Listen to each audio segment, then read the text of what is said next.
د اور په منځ کې په خپل بخت پسې روان مشي، د مور د لپو لپو اوښکو په زور خان مشي.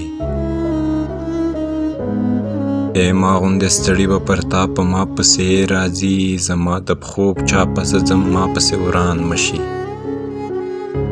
او د لیونتوب تقاضا دغه وه چې اور ورکړم، زما غزلې ما سېزلې دي حیران مشي. او زه نن د هغه درد شدت ته اوس اوبه شومه، ما ته یو وخت یو چا ویلي و چې ځوان مشي. او زما سعیده خدای دې روغ مه کړه ناروغ ښه یې، څومره چې ما خارې ته ګرانې په بل ګران مشي. او زه نن د هغه درد شدت ته اوس اوبه شومه، ما ته یو وخت یو چا ویلي و چې ځوان مشي.